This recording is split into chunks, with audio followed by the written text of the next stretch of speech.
Bienvenidos a un nuevo análisis a fondo. Hoy arrancamos con un entusiasmo inmenso porque la misión que tenemos por delante es verdaderamente rompedora.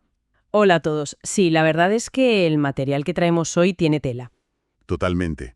Vamos a sumergirnos en el documento titulado 13-Dar lecciones de vuelo a los pájaros.pdf y, bueno, el objetivo es desafiar por completo nuestra comprensión sobre cómo se produce realmente el progreso humano. Básicamente queremos desmontar ese mito tan arraigado de que la innovación fluye limpiamente desde la torre de marfil de la academia y las teorías matemáticas complejas. Eso es, descubrir que en la vida real el progreso nace del ensayo y error, de la suerte, de mancharse las manos y sobre todo de la capacidad de ver lo que tenemos literalmente delante de nuestras narices. Algo que nos cuesta muchísimo más de lo que parece. Vale. Vamos a desgranar esto con una historia que ilustra esta ceguera a la perfección. La historia de la maleta con ruedas. Una anécdota fantástica, por cierto, y muy reveladora. A ver, imaginemos la escena. Aeropuerto John F. Kennedy de Nueva York. Pongamos que es el año 2012. Alguien camina arrastrando una de esas maletas genéricas pesadísimas, llena de libros de tapa dura, sudando la gota gorda por la inmensa terminal. Una imagen que todos tenemos en mente.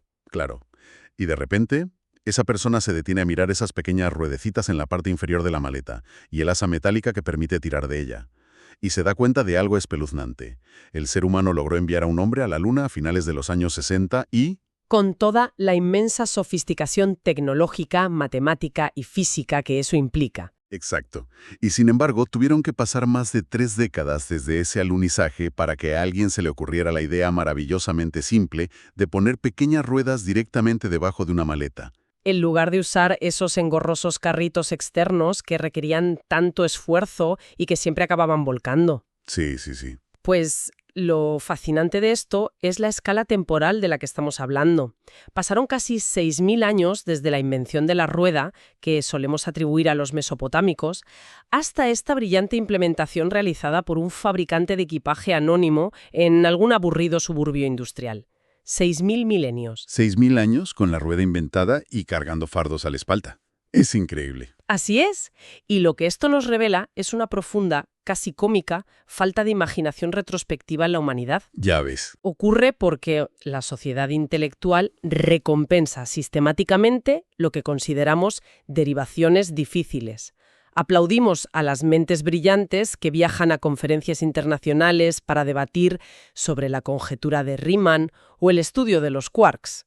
Claro, lo complejo. Eso es.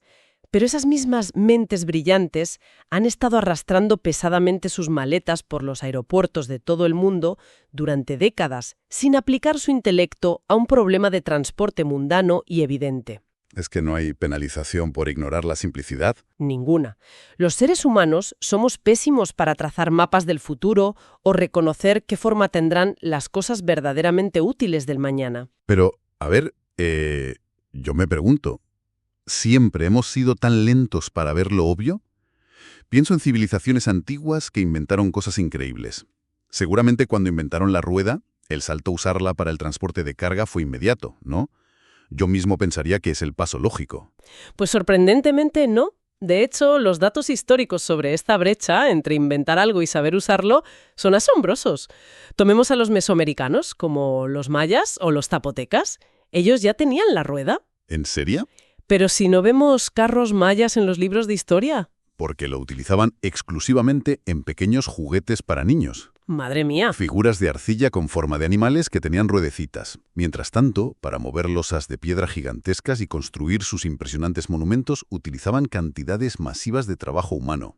Esfuerzo físico brutal. Maíz, generando litros de ácido láctico en espacios completamente llanos que habrían sido ideales para carretillas. O sea, usar el mayor invento de la humanidad como un juguete de arcilla mientras te destrozas la espalda moviendo piedras. Y no fueron los únicos. Si conectamos esto con la perspectiva general, vemos que los griegos hicieron algo parecido. Concretamente, Herón de Alejandría. Ajá. En el siglo I diseñó una máquina de vapor plenamente funcional llamada eolípila.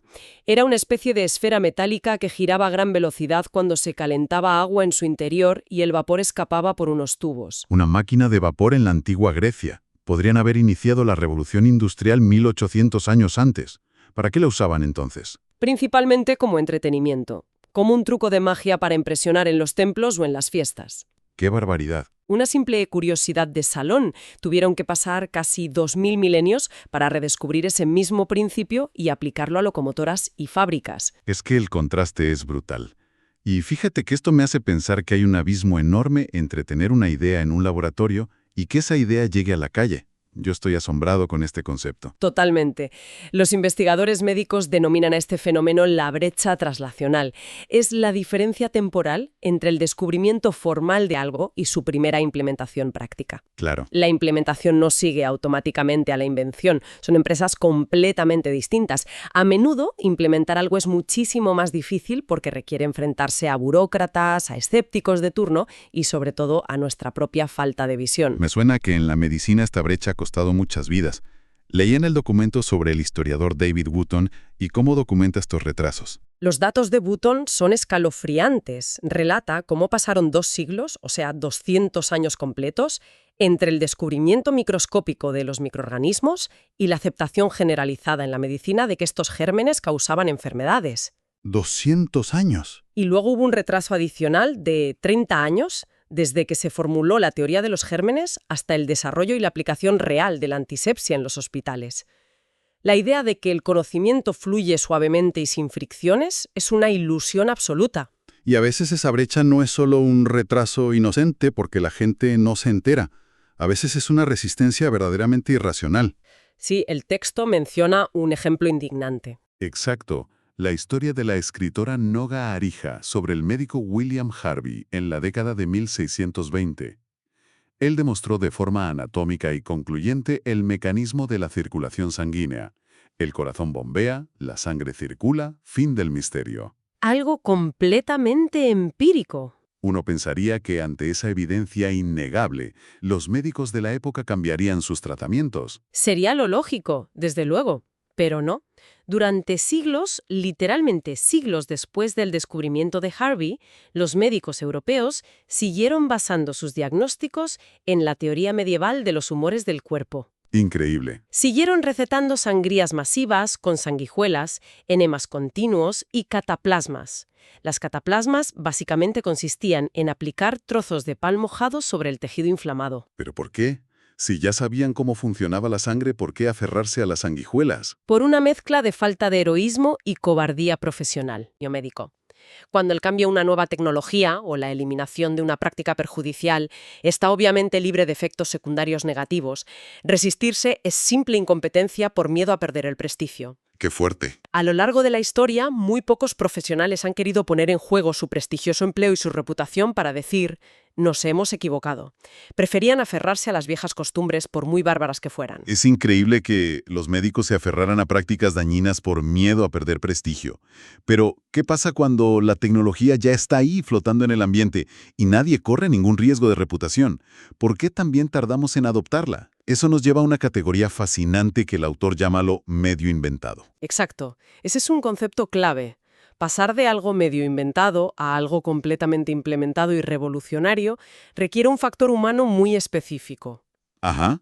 Requiere a un visionario, alguien que no necesariamente inventa la tecnología base, pero que ve la aplicación obvia que el resto ha ignorado. Yo misma he visto esto en el análisis de la historia tecnológica. El ejemplo clásico de esto y que ilustra perfectamente esta ceguera es el ratón de ordenador y la interfaz gráfica. Sin duda, la tecnología básica del ratón y de las ventanas ya existía en los laboratorios de Xerox PARC en los años 70. Estaba ahí, era algo medio inventado, usado por ingenieros para tareas muy específicas de programación. ¿Sí? Pero fue Steve Jobs, al visitar esas instalaciones, quien tuvo la visión singular de llevar eso a los escritorios de las personas comunes. Él fue quien comprendió la dialéctica profunda entre las imágenes de una pantalla y la interacción física humana. Vio algo que estaba literalmente mirándonos a la cara y supo qué hacer con ello. Y aquí es donde la cosa se pone muy interesante, porque siempre pensamos que el progreso es una línea recta. Creemos que ir hacia adelante significa adoptar siempre la máquina más nueva, la más compleja. Sí, la asunción de que lo moderno es mejor. Exacto. Pero a veces el retroceso tecnológico es en realidad un salto gigantesco hacia adelante en eficiencia, ¿verdad? Hay un dato del texto que revela que las tecnologías tienen una tasa de mortalidad altísima. Así es. A menudo son reemplazadas por alternativas más naturales y menos frágiles, aunque parezcan más primitivas a simple vista. Resulta que la rueda, a pesar de haber nacido en Oriente Medio, prácticamente desapareció de la región del Levante. Lugares como Siria o Irak, después de la invasión árabe, dejaron de usar carros con ruedas. Y cualquiera pensaría que fue un paso atrás en la civilización. Pero hay que analizarlo desde la economía del día a día y lo que llamamos la heurística de la fragilidad. Claro. La gente de aquella época se dio cuenta de que utilizar el camello era una solución muchísimo más robusta a largo plazo. Imagínate la vida de un comerciante. Tienes una carreta de madera con ruedas. Es una tecnología tremendamente frágil. Se rompe el eje en medio del desierto y estás perdido. Sí, requiere caminos llanos. Y mantenimiento constante, madera de calidad que en el desierto escasea. Exactamente. El camello, en cambio, es menos frágil y muchísimo más viable económicamente. Al final, la fragilidad se impone en el día a día. Fíjate en el factor laboral. Una sola persona podía controlar una caravana de 6 camellos atados cruzando terrenos pedregosos y dunas sin inmutarse. En cambio, ese mismo hombre solo podía manejar un carruaje que se atascaba constantemente. Es pura lógica práctica. El camello comía matorrales. El carro requería talleres.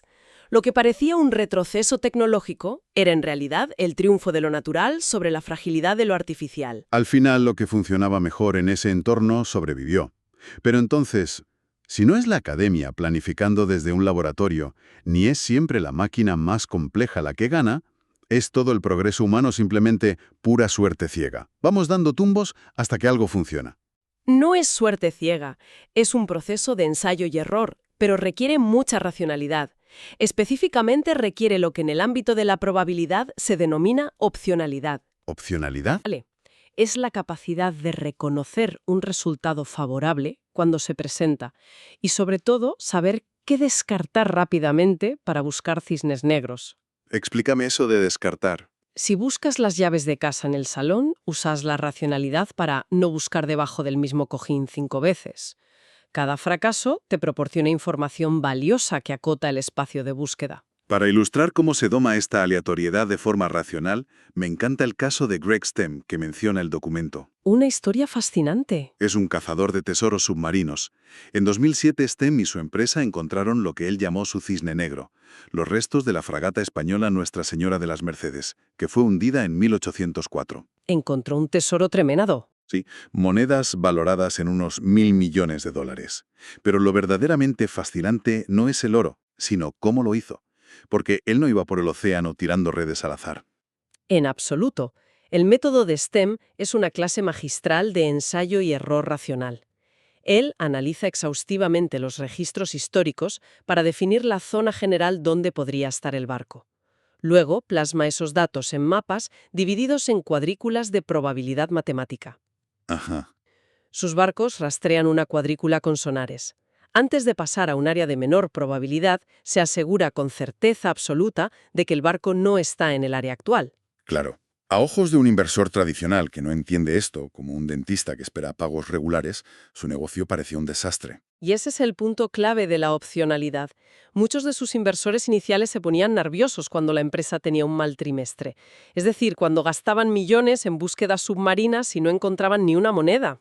Pensarían que estaban arruinados. Pensaban que era un indicador de angustia financiera, como si un restaurante no tuviera clientes. Pero Stem tenía que explicarles que a diferencia de un negocio con un flujo de caja constante, en la búsqueda de tesoros los errores no son pérdidas puras, son inversiones. Porque cada vez que tachas una cuadrícula vacía en el mapa, estás comprando información. Estás más cerca de la cuadrícula que tiene los 1.000 millones de dólares. Exacto, es una asimetría brutal. Te cuesta un poco de dinero equivocarte, pero cuando aciertas la recompensa es desproporcionada. Es aleatoriedad domada y cosechada. Pero un momento. Entiendo lo del trasteo, lo del ensayo y error. Pero seamos sinceros. Nos dicen constantemente en cada telediario y en cada plan gubernamental que la investigación básica y teórica en las universidades es lo que genera nuestra riqueza tecnológica.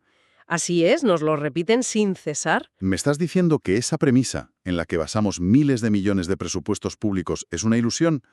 Pues a lo largo de los años nos han vendido lo que se conoce como el modelo lineal baconiano, llamado así por el filósofo Francis Bacon.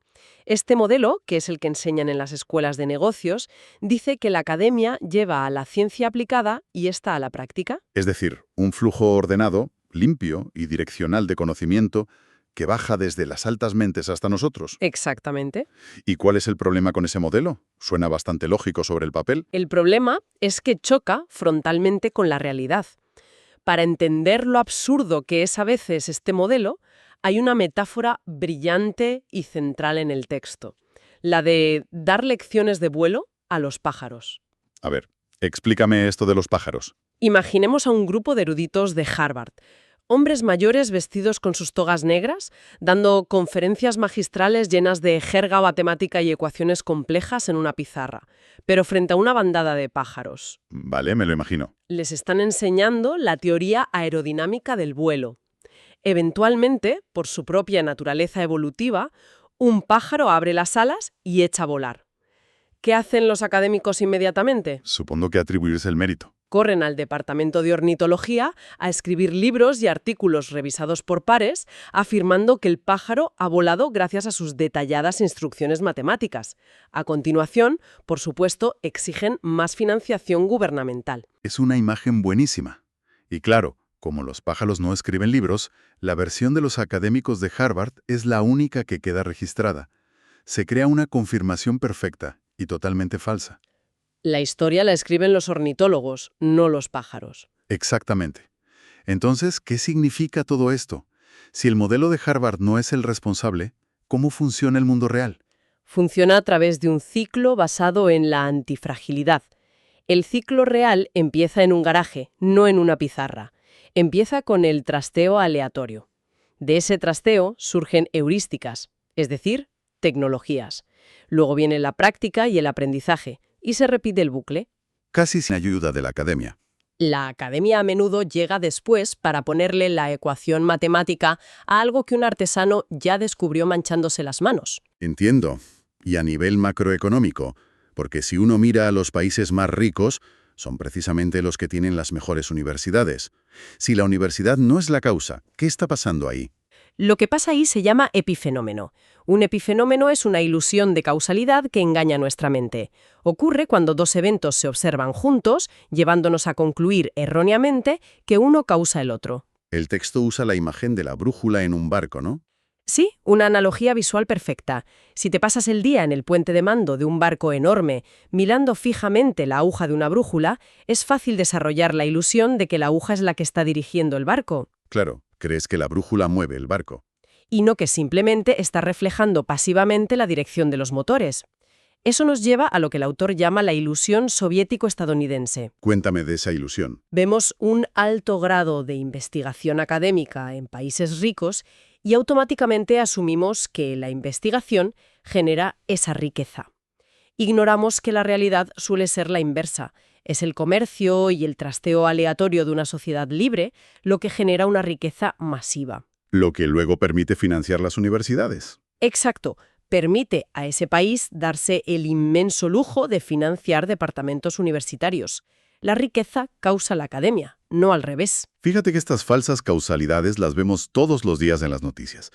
Tomemos, por ejemplo, el tema de las crisis financieras modernas. Cada vez que el sistema económico sufre un colapso, el discurso predominante señala automáticamente a la avaricia de los banqueros. Nos lo venden como si la codicia fuera la causa principal de esta nueva fragilidad sistémica. Lo cual es un absurdo. La avaricia es antiquísima. Ya el poeta romano Virgilio hablaba de la sed de oro maldita. En el siglo XIX, la novela clásica de Trollope describía las mismas quejas sobre estafadores que escuchamos hoy. Entonces no puedes culpar a un comportamiento humano constante de que de repente el sistema explote. Precisamente. Y aquí es donde entra el causal de Granger para destapar estas falsas causalidades. Nos exige analizar rigurosamente la secuencia temporal. No puedes culpar a una constante humana de la repentina aparición de nuevos riesgos sistémicos. Es como culpar a los paraguas de causar la lluvia, porque siempre los ves abiertos cuando llueve. Una analogía excelente. Pero claro, la ciencia oficial y las instituciones a menudo se defienden con lo que el texto llama el folleto turístico de la ciencia. Ah, el famoso cherry picking. La selección de datos. Exacto. Las instituciones eligen meticulosamente qué datos mostrar. Cuando un país quiere atraer turistas, no muestra las calles sucias ni los atascos, muestra playas paradisíacas. Seleccionan lo bonito y esconden lo feo, los fracasos y las iatrogenias, ¿verdad? Sí, ocultan los daños severos causados por los propios tratamientos o modelos de esos expertos. Hay un ejemplo muy sonado en las matemáticas sobre esto, el del matemático Michael Atiyah. Sí, Atiyah dio un discurso público elogiando la enorme utilidad de las matemáticas en la vida moderna. Citó aplicaciones innegables como la sincronización de la señalización del tráfico. Lo cual está muy bien. Claro que sí. Pero ignoró convenientemente cómo los modelos matemáticos cuantitativos altísimamente complejos fueron exactamente lo que causó desastres monumentales en la economía y las finanzas globales. Quien tiene el poder oculta los riesgos sistémicos. Es una disonancia brutal. Y esto plantea un dilema sobre qué valoramos realmente. Esto plantea una pregunta importante a modo de síntesis para nuestra audiencia.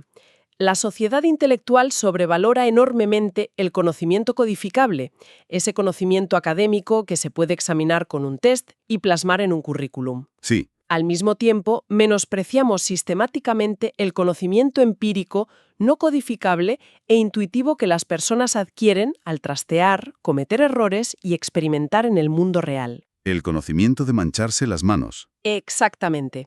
Resulta vital entender que en nuestras empresas o proyectos no debemos esperar a que los expertos nos den la solución más compleja, cuando a menudo basta con ponerle ruedas a la maleta. Necesitamos abrazar y fomentar nuestra propia antifragilidad. Perderle el miedo al ensayo y error bien medido. Porque así es como descubrimos lo que de verdad funciona. La historia la escriben los académicos y los gobiernos, Así es. pero el mundo real funciona gracias a los descubrimientos accidentales y a esos visionarios pragmáticos que saben exactamente qué hacer con esas opciones vitales que llevan siglos mirándonos fijamente a la cara. Una conclusión muy acertada. Y con esto llegamos al final de nuestro análisis de hoy. Ha sido un viaje revelador, pero no queremos despedirnos sin dejar una reflexión provocadora flotando en el aire para que quienes nos escuchan la rumien por su cuenta. Adelante con ella. Sí, como hemos visto, los saltos más gigantescos del progreso a menudo provienen de notar soluciones absurdamente obvias y de atreverse a jugar con inventos aparentemente inútiles. Podemos preguntarnos, ¿qué objeto cotidiano, qué juguete infantil o qué frustración mundana con la que lidiamos hoy en día esconde la semilla del próximo cambio monumental a nivel global, mientras las mentes más brillantes de nuestro tiempo lo ignoran por completo por ser demasiado simple? Una pregunta para darle muchas vueltas. Sin duda. Gracias por acompañarnos en este análisis a fondo. Nos escuchamos en la próxima.